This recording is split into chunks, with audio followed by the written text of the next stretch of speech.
their channel there. Yeah. You know, and so we left our rain gear. Oh, dang it. That was a good one there.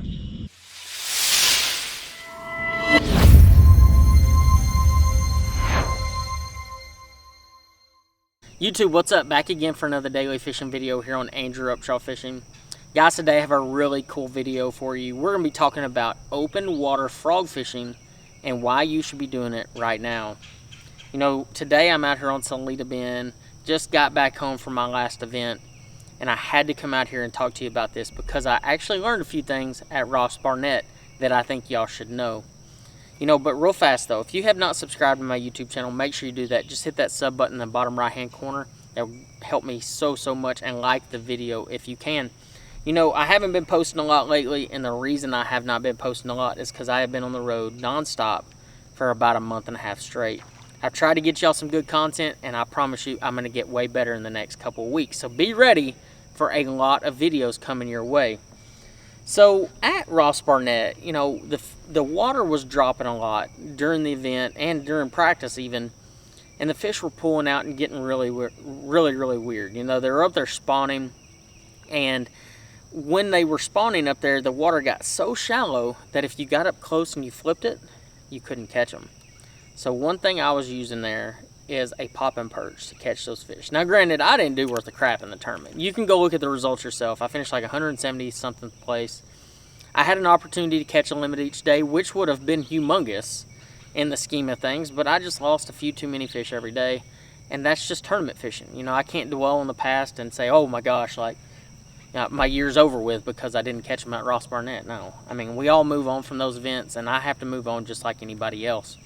I had a good practice. It just didn't turn into a good tournament, and that's just how it goes sometimes. But guys, let's talk about open water frog fishing and why you should be doing it. First and foremost, the cover that you're fishing. You don't have to fish just heavy cover, pads and grass and all those things. Now granted, those help, especially this time of year. The hotter it gets, those fish tend to suck up into cover. But you can fish around laydowns, cypress trees, break walls, just about anything. Just be open-minded when it comes to fishing a frog. You know, you have shad spawning going on. You have bluegill spawns that are starting to kick up. You literally can fish this frog anywhere that you want. When it comes to the frog fishing aspect of things, I throw just about one bait. I mean, this isn't truly a sponsor plug, but like, it's just the one I throw. I don't know any other way to put it. I throw a Strike King popping perch.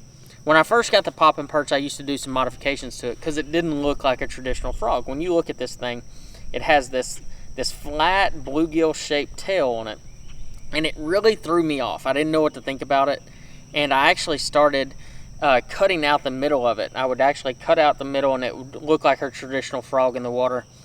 But guys, you don't have to do that because the fish eat it like crazy.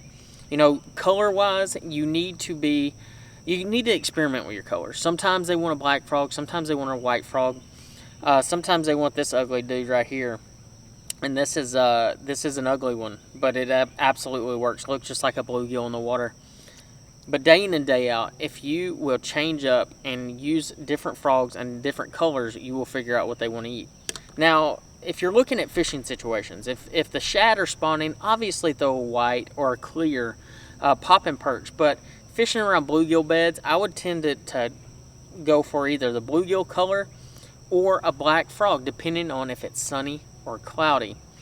But, you know, at the James River, I was using a black frog. The water was really dirty. It was really hard for those fish to see things. And I was fishing around spawning fish. And, you know, when you're fishing around spawning fish, you need to have something that kind of looks like a bluegill a lot of times. Because what they can do is they actually think that bluegill's getting in and around their bed, and those fish will annihilate it. You know, I was actually fishing around a mat, and this particular mat was one of the ugliest pieces of water that you'd ever see. Trip he is. God, there's a bunch of gators right here. Goodness gracious.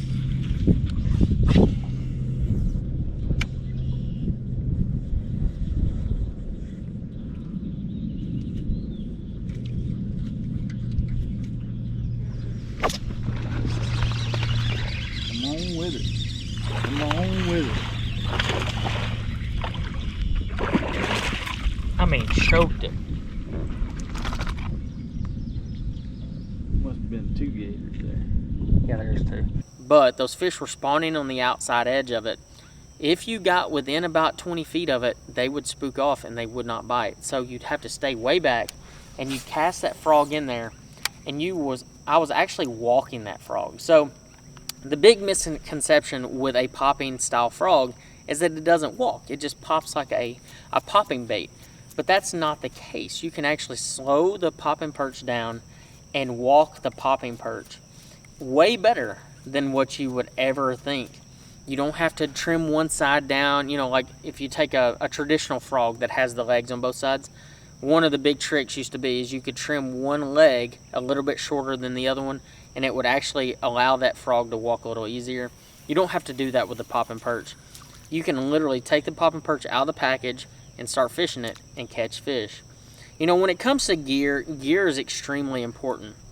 You know, I've actually been using lately the frog rod, the new Signature Series frog rod from Lew's, 50-pound braid. This is the new Contra braid, 50-pound though. I don't like going up to 65 on my frog unless I'm fishing pads, and then I'll go up to 65. But when I'm fishing open water situations, that lighter braid skips way easier, and that's a big deal. Like when you're flipping or skipping around overhanging trees, like maybe cypress trees or bushes, you actually want to go down to about a 50-pound braid because it manages in your reel enormously better.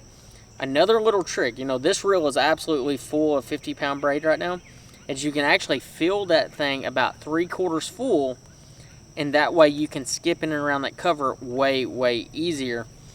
But let me show you a little bit about how to use this particular frog. So when I cast it out there, I'm actually putting a ton of slack in my bait when I want to walk it, and I'm actually keeping my line down on the water, and that allows the bait to walk way better. So it's the same action that you would have on, let's say for instance, a sexy dog or something like that, but it also keeps that bait's nose down a little bit. So if I keep my rod up too high, it's just gonna pop.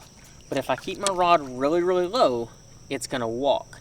And there's a big difference. And now sometimes, especially if there's some wind going a little bit, you want to pop it more than walk it. But the calmer it is, especially late spawn, shad spawn, bluegill spawn, the more you want to walk that popping frog.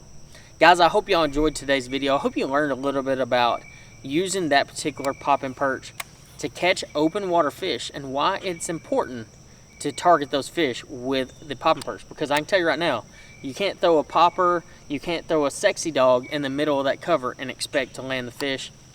In this case, you want to throw the popping perch and land those bass every single time. Once again, guys, if you have not subscribed to my YouTube channel, make sure you do that. It's super easy and it's super helpful.